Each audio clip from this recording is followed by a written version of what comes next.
In an old abandoned hospital, there is one section that remains sealed, the quarantine wing. Hidden behind reinforced doors, cut off from the rest of the building. Years ago, this area was used to isolate patients during a sudden and unexplained outbreak. It appeared without warning, symptoms spreading rapidly, unpredictably. According to official reports, the situation was contained, and the wing was permanently closed. No further risk, no remaining threat. But something about the story doesn't make sense.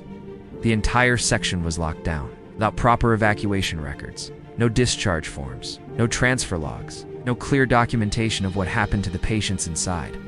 It was as if they were never meant to leave. For years, no one entered the quarantine wing.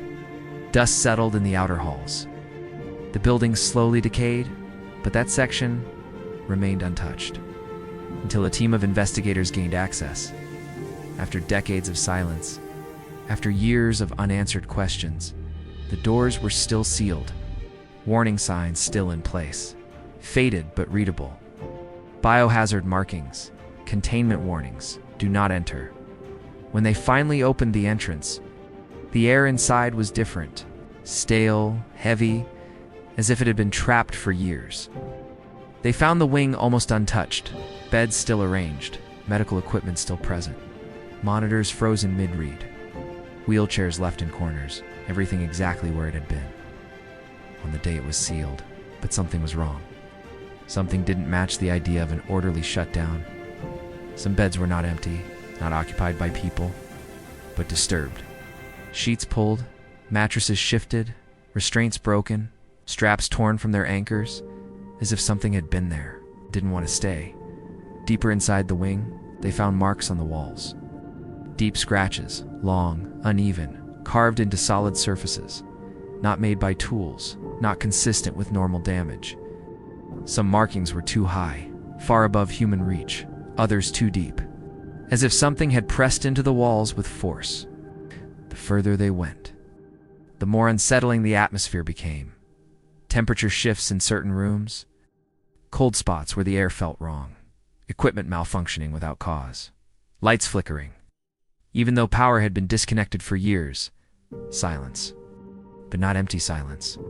The kind that feels watched, that follows you, that reacts to movement. Records recovered from the facility showed unusual notes before the shutdown.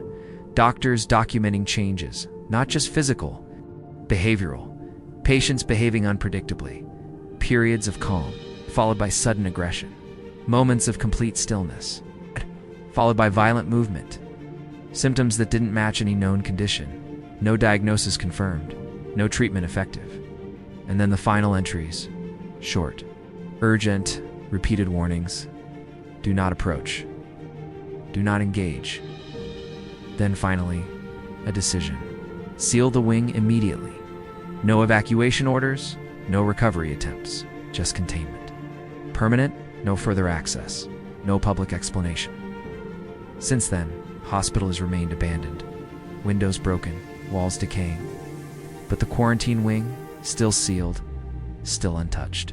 But some who have gone near the building claim they've seen lights inside, not constant, not predictable, just appearing, deep within the quarantine section, and sometimes movement behind the sealed doors, shadows where nothing should move, shapes that disappear when looked at directly, sounds echoing through empty halls, from a place that should be silent, completely silent.